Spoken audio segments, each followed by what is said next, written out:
Rise of Kingdoms just revealed a massive new event series for the 7th anniversary. So today we're going to go over everything in this massive update, and I'm going to give you guys my thoughts and opinions on everything. And by the way, this is the second time I'm uploading this video, because the original video I talked a lot about Rise of Kingdoms new wand trade system, which allows players to trade accounts. YouTube thought that that was against guidelines and took the video down, so I've appealed that, but I'm gonna have to cover that topic in another video, because honestly that topic deserves an entire video anyway. And if you guys don't know what the wand trade platform is, don't worry, I'll answer that in another video. But you're not crazy, this is the second time I'm uploading this video. What's going on, guys? Cheers. Now, as you guys know, I'm a partnered creator with Rise of Kingdoms, which means they support a few videos on the channel every single month, just like this one. But the most important support comes from you guys dropping a thumbs up down below and subscribing if you're new. We are so close to 100,000 subscribers, kind of insane, guys. Update 1.0.99 Elysian Feast is of course the anniversary update, so you can expect a lot of things coming, and boy is there a lot. So number one, an anniversary feast, you have 7 days of sign-in spoils to receive a legendary commander and other great rewards. Now later in the video we're going to talk about 2 new commanders coming to the game.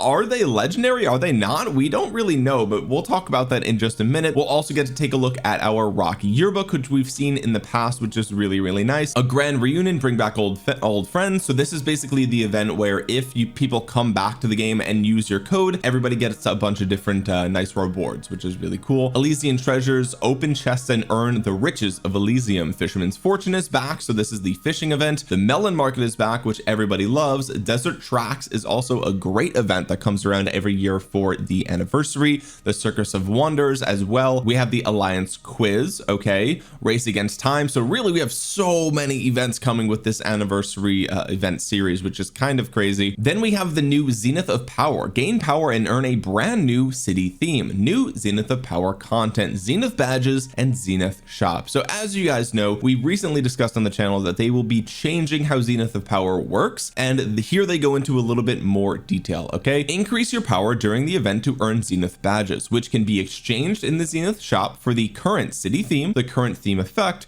and other rewards. Note, the top 10 governors will still be awarded with the current city theme, but the top 3 will no longer receive the current theme effect. Unused badges will be lost at the end of the event. See the event calendar for a detailed schedule. Some events will only be available in regions where all kingdoms have existed for at least 21 days. Okay, before we go in here, they also released an entire Zenith shop FAQ, so let's go over that really quick while we're talking about Zenith of Power. And by the way, these are the stats for the upcoming Zenith of Power city theme. I know most of you may have missed this if you're not following Rise of Kingdoms on social media, but it is a universal 16% troop attack. So this is for all troop types, 16% troop attack and 5% action point recovery. So this is actually quite a good city theme. I know that a lot of people like to scoff at troop attack these days, but with the new crystal tech, honestly attack is not that bad, and the fact that it's for all troop types is really good. I haven't done the math on this, but I am almost positive that this is better than 5% skill damage from Twilight Falls, especially considering the fact that this works for your smite damage and your combo damage and your ranged commanders, right? Like this works for everything. So anyway, let's take a look at the FAQ here. Okay, the Zenith shop is about to make its debut. Before it launches, let's answer some questions. What is the Zenith shop? The Zenith shop is a new exchange shop for the Zenith of Power event. The Zenith shop will be viewable from the start of the event, but it will only open for 1 day after event rankings are finalized. Wow, so you better log in on that day. While the shop is open, you can redeem the exclusive city themes, theme effects for the current Zenith of Power, legendary commander sculptures, legendary equipment materials, and more. So this is really good news. I'm sure there's going to be a limit to the number that you can redeem for this, but for people who want to push their power, now you can do it during Zenith of Power. And even if you don't care about the city theme, at least there's things here that you do care about that you can get. What currency does it use? How can I obtain it? It is the Zenith badges. You earn 1 Zenith badge every time you earn 5 million event points. So every 5 million power that you train, you gain 1 badge. So this currency is very rare here. Okay, is there a limit on how many I can earn? You can get up to 20 Zenith badges per Zenith of Power. Okay, will my unused badges be carried over? Nope, they will be lost at the end of the event, so make sure you spend them. How many do I need for the exclusive city theme? The upcoming city theme, which has an attribute bonus for all unit types, will cost 12 Zenith badges. Theme effects will cost 8 Zenith badges. In the future, if the exclusive city theme does not have a bonus for all unit types, we expect that it will cost less than 12 Zenith badges. Okay, so what they're saying here is that first of all, if you want to guarantee get this upcoming 16% attack skin, you have to train 60 million power. What? That's crazy. Okay, that is insane. 12 Zenith badges. Remember, one badge is 5 million power, so you have to do 5 million power times 12, so 60 million power to guaranteed get this upcoming city theme. That is absolutely nuts. What they're saying here is that if it is a troop specific Zenith of power, then it will probably cost less. That is just insane. And like, look, obviously the universal troop Zeniths are more valuable to open field fighters, so they are more valuable to more people, so I can understand why they would do this. But like, man, 60 million power is a lot of power for 16% attack. I don't know, that kind of ruins it for me. I was thinking about like pushing for this, but now I probably won't. That just doesn't seem worth it in my opinion. But well, I was able to get the exclusive city theme via my ranking. Yes, the top 10 governors will still receive the exclusive city theme, but the top 3 governors will no longer receive the exclusive theme effect. The theme effect can now be redeemed in the Zenith shop. Okay, so that's going to cost you 8 badges. Okay, so 40 million power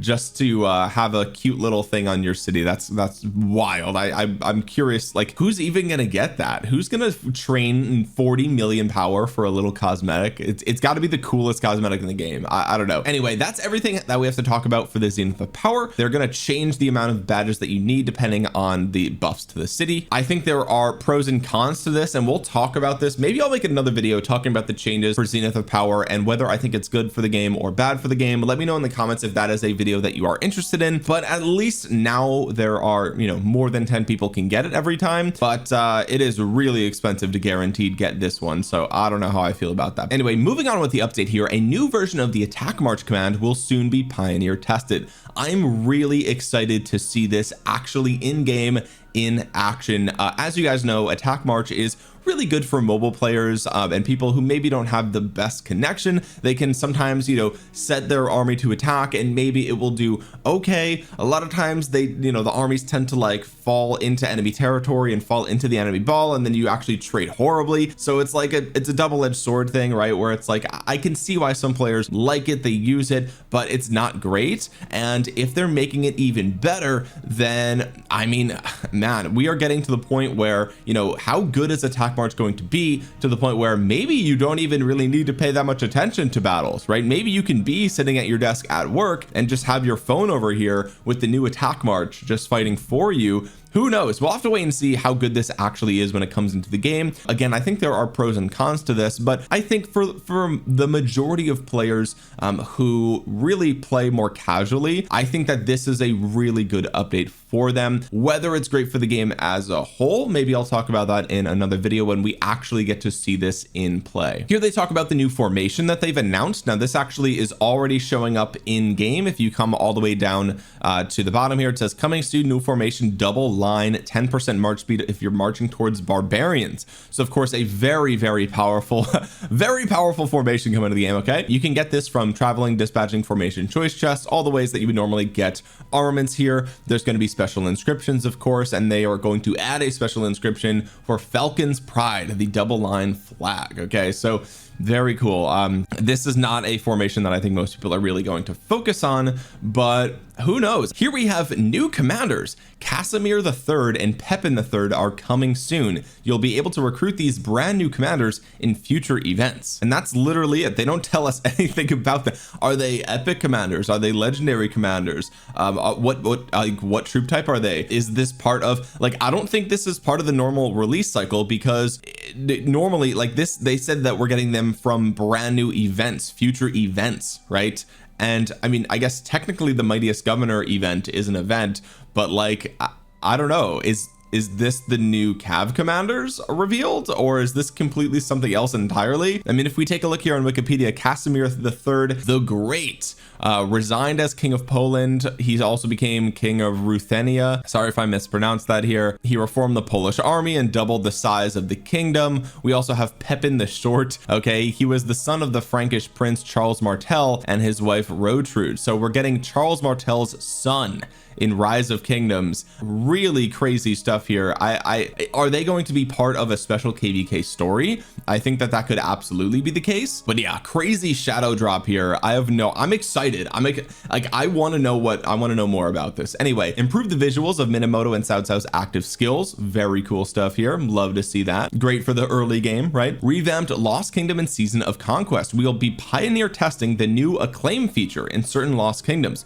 We'll also be pioneer testing the crystal technology rework in Heroic Anthem, Warriors Unbound, Tides of War, and King of All Britain. Reduce the crystals required to upgrade the Crystal Research Center. Fantastic. Replace Tough Skin, Mantlets, Pike Wall, and Shadowproof with Infantry Expert, Cavalry Expert, Archer Expert, and Siege Expert. Okay, so I'm in kvk right now, so let's take a look here. This is what I think they're talking about here, like, right, like Pike Wall, Shadowproof, right? Mantlets. Tough Skin is not, maybe there's like a translation error here or something, but it looks like they are replacing those final pieces of tech in the crystal tech with something new. Cav Expert, Archer Expert, whatever. Compared to the old techs, these new techs have the added bonus of increasing your damage dealt to their corresponding unit types. Okay, so instead of reducing the damage that you take from, let's say, infantry, or reducing damage that you take from archers, you're actually going to deal more damage to archers, right? So they're actually flipping the script, right? And I know that in a recent face-to-face with the developers,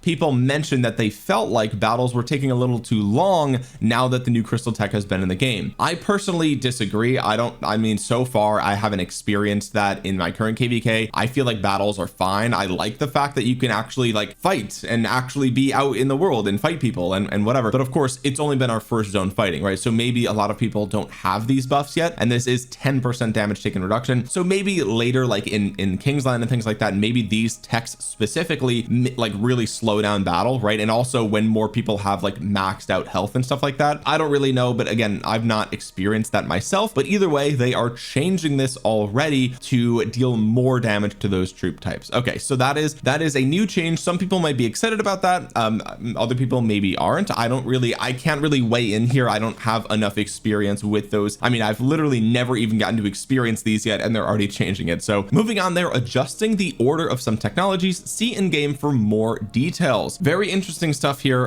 Hopefully they pull the health up earlier in the tree and maybe move defense farther back. I would like to see those swapped. I think that would be really nice. Added an automatic mode for the rapid retreat tech. If enabled, your defeated troops will automatically return to your city instantly. The cost of instantly returning a troop has been reduced from 200 gems to 80 gems. Okay, still not something that I think is a big deal. In stories with the crystal technology rework, the first pass glory buff will also increase your damage dealt to rallied armies and garrisons. Ooh, okay, interesting. I wonder how big that's going to be, right? So a little buff to swarming things down, I guess. That's really crazy. These changes will be pioneer tested in a Lost Kingdom. Of course, if it's ongoing, it will not be affected. For kingdoms in Season of Conquest, kings can now choose who in the kingdom is allowed to view the kingdom's story registration info. Wow, really interesting stuff there, right? So they are really I guess trying to lock down who can actually see the registration info. Very cool stuff. So lots changing here. I think, you know, reducing crystals required to update the research center, I think that's really, really good. I think that, you know, based on the data that they have from all the pioneer tests, maybe these updates to make a certain combat a little faster, I think this could be really, really good as well. Realistically, like, these are things only whales we're really getting to use to their full extent anyway. So, you know, hopefully this is actually an improvement to crystal tech. I think that overall, I think the new crystal tech has been pretty well received by the community. So hopefully they're making it even better, and we're continuing to move in the right direction there. I would like to see more crystals from things like barbarians, more crystals from things like Trial of Kokarok, right? That's just my personal observation. I think, you know, especially maybe bastions, right? Like the bastions where you donate resources, so the bastions where you do alliance donations, right? I think those should probably give more crystals. Those are just some things that I've noticed just over the years of playing. But either way, moving on, we have other optimizations. New voice chat feature. You can now start a voice chat in custom group chats and your alliance/coalition chat channels. Wow, why not just make a Lost Kingdom group chat? What are you afraid of? What's the matter? I mean, what could go wrong, right? All right, so voice chat coming to Rise of Kingdoms, kind of nuts, right? This is a really good thing thing, especially for brand new players who maybe don't have Discord. I know that sounds insane, right? Like if you're a long time player, you might think like, of course Discord, right? But like lots of people don't use Discord. It's not like a normal thing that normal people use. Obviously it's a no-brainer in gaming circles, right? But like if you're just an average Joe Schmo who downloads the game off of an Instagram ad, you might not have a Discord. Okay, I know people without Discord. Like it's a normal thing to not use Discord, even though I'm like hyper invested in using Discord, right? So this kind of removes that barrier to where like if you just started the game, now you can join voice calls with your alliance and you don't need to download a whole other app or program on your computer. So I think this is really good, but only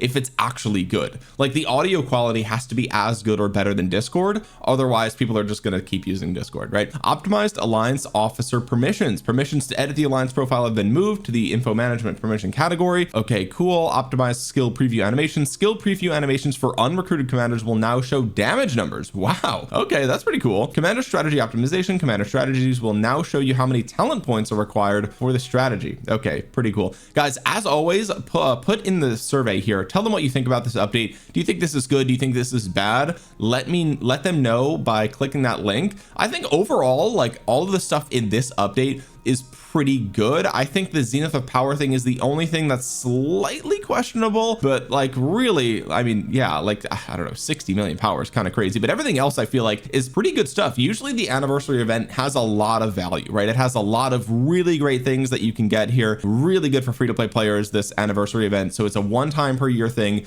Do not miss this event if you can. And you know, Attack March seems really good. New commanders are coming through future events. So overall, I think this event is pretty good. Anyway, guys, that's gonna do it for today's video. If you made it all the way to the end, consider dropping a thumbs up. It really helps out the channel, and consider subscribing if you are new here. We are getting close to 100,000 subscribers. Comment down below your thoughts on update 1.0.99 and stay tuned, because I will try to make a video talking about the wand trade platform once I figure out how I can talk about it without it violating YouTube guidelines.